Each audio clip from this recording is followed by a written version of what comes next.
जय जिनेंद्र बंधुओं, आपका स्वागत है हमारे चैनल जैन मोटिवेशन में।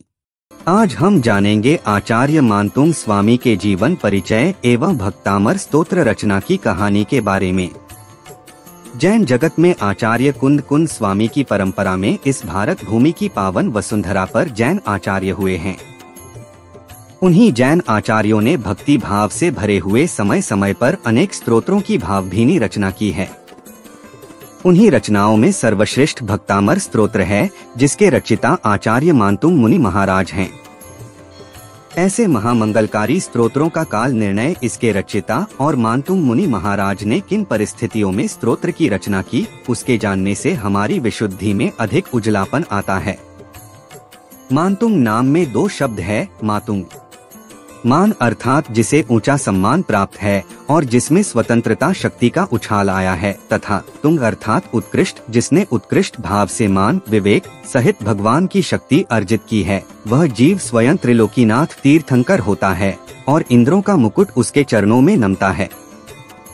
ऐसे श्री मानतुंगाचार्य देव ने यह भक्तामर स्तोत्र बनाया है। इन्होंने वितराग भावना के लिए वितराग की स्तुति की है। निश्चय से साधक और साध्य तथा भक्त और भगवानपना अपने में ही है। निश्चय से हम स्वयं ही भगवान हैं और साधक भाव की उपेक्षा से भक्त भी स्वयं ही हैं। ईसा की 11वीं शताब्दी में मालवा प्रांत की उज्जैनी नगरी में गुणग्राही विद्याप्रेमी महाराज भोज शासन करते थे।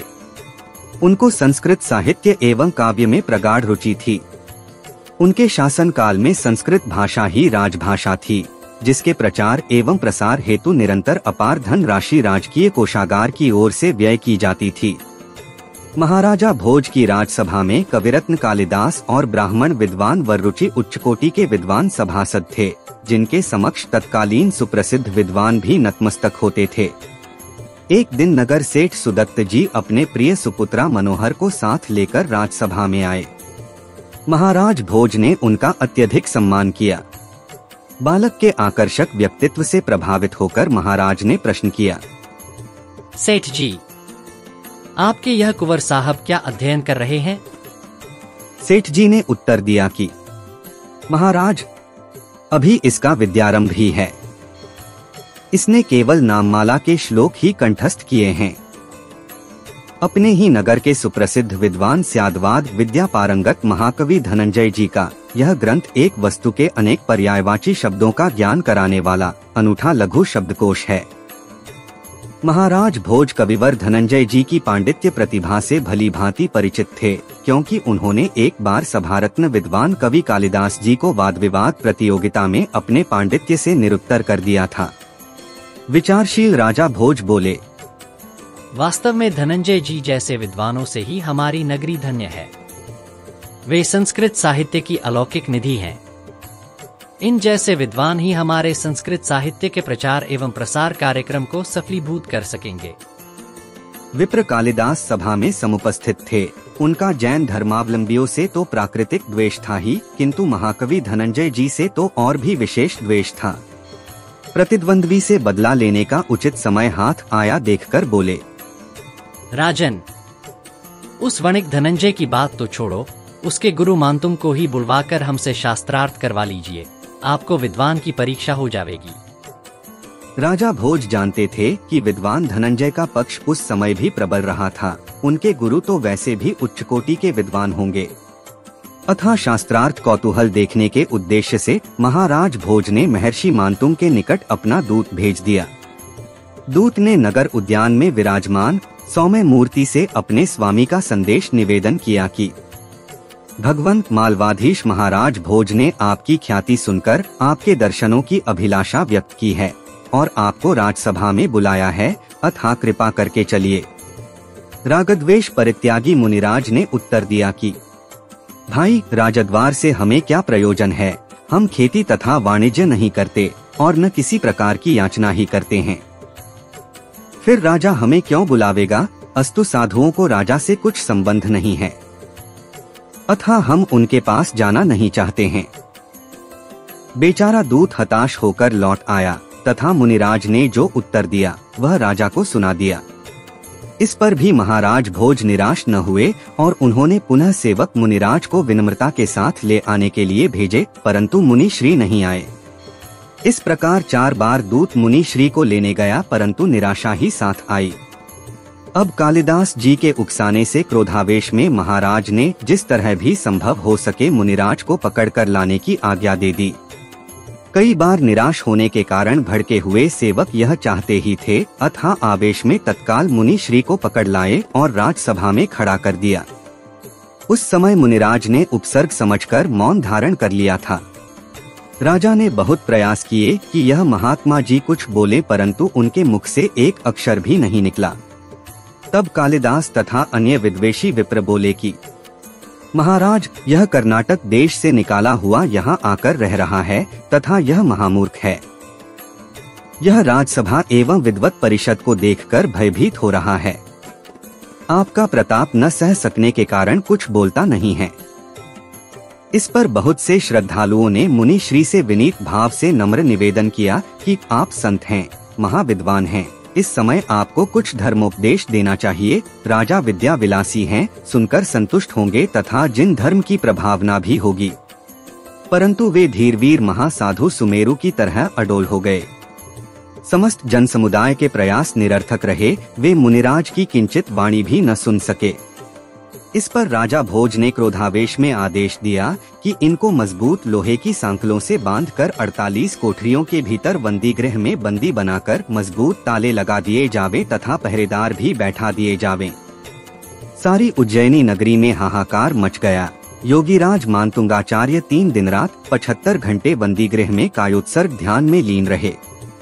चतुर्थ दिवस अपने अंतर ध्यान में हृदय कमल पर विराजे युगादि तीर्थंकर श्री ऋषभ जिनेन्द्र का 48 काव्य, जो रिद्धि मंत्रा गर्भित थे, रचकर स्तवन किया। उस कारागार में भी मानो भगवान को साक्षात देखते हुए मुनि मानतुंग भगवान की स्तुति कर रहे हैं। यह कहते हैं, हे अनिमेष दर्शनीय प्रभु, जितने भी जैसे शांत एवं सुंदर परमाणुओं से तुम्हारी आकर्षक देह बनी हुई है, वे परमाणु निस्संदेह जगत में उतने ही थे। यही कारण है कि आपके जैसा रूप दुनिया में दूसरा नहीं है। और आपको देखकर फिर अन्यत्र मानवों के नयन संतुष्ट नहीं होते। ठीक भी तो है, क्षीर सागर के मीठे जल को पीकर कौन खारे समुद्र का जल पीना चाहेगा। आप जिस जननी के गर्भ में आए वह भी महानता को प्राप्त हो गई। सर्वत्र सैकड़ों नारियां सैकड़ों पुत्रों को जन्म देती रहती हैं, लेकिन आप जैसे पुत्र को जन्म देने वाली स्त्री क्या साधारण हो सकती है। तारिकाओं को तो सभी दिशाएं धारण कर लेती हैं, लेकिन वह सामर्थ्य पूर्व दिशा में ही है जो नीति को धारण कर सके। फिर आपका महत्व तो सूर्य से भी बढ़कर है, क्योंकि आप न तो कभी अस्त होते हैं, न राहु के द्वारा ग्रसित होते हैं और न ही मेघ से आवृत हो पाते हैं। एक साथ तीनों लोकों को प्रकाशित करने वाले हैं आप। जैसे प्रलयकाल की वायु मेरु को हिला नहीं पाती, वैसे ही है प्रभु। देवानाएं भी आपके मन में विकार उत्पन्न न कर सकी। अथाह हे तीनों लोकों के दुहखत्रता, आपको मेरा बारंबार नमस्कार हो। हे धरती तल के आभूषण, 3 लोक के परमेश्वर, संसार समुद्र के शोषक, आपको सत्कार हो। इस प्रकार भक्ति एवं शांत रस से परिपूर्ण होकर अलंकारों से सज्जित बसंत तिल का छंद में जब मुनि मानतुंग की मधुर स्वर लहरी वातावरण में गूंजी, तो न केवल 48 ताले तड़तड़ कर टूट गए, बल्कि यह काव्य रिद्धि मंत्र सहित अलौकिक उपलब्धि के रूप में हमारे सामने आया।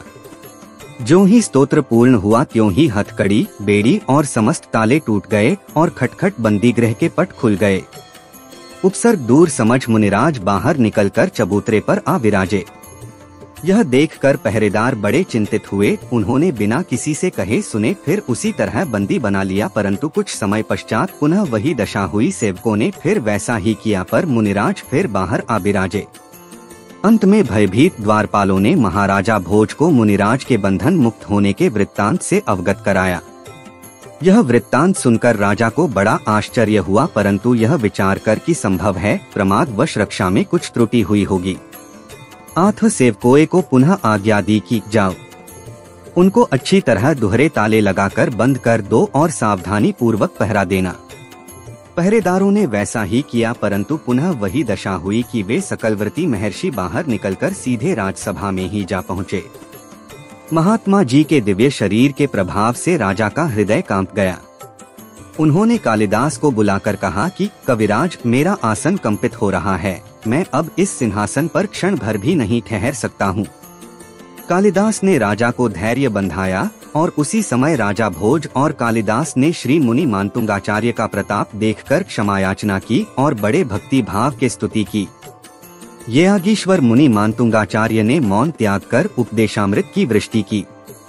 राजा भोज ने प्रभावित होकर मुनिराज से श्रावक के व्रत लिए और अपने राज्य में जैन धर्म का विशेष प्रचार एवं प्रसार कराया। श्रेष्ठी सुदत्त एवं जिनेंद्र भक्त कविवर धनंजय को भी जैन धर्म की प्रभावना से महान हर्ष हुआ। श्री जिनेंद्र देव की भक्ति से तालों की क्या विसात कर्म बंधन भी खुल जाते हैं, जो आज भी चमत्कारिक प्रभाव के साथ जैन धर्म की महती प्रभावना का कारण है। जो भी श्रद्धालु श्रद्धा एवं भक्ति के साथ किसी भी प्रकार की इच्छा को लेकर इसका रिद्धि मंत्र सहित जाप करता है, वह न केवल अपनी मनोवांछित वस्तु प्राप्त करता है, बल्कि स्वर्ग एवं मोक्ष जैसे सुख को भी पा लेता है। आप सभी को जय जिनेंद्र। वीडियो अच्छी लगी हो तो प्लीज चैनल को सब्सक्राइब करके जाएं। जय जिनेंद्र।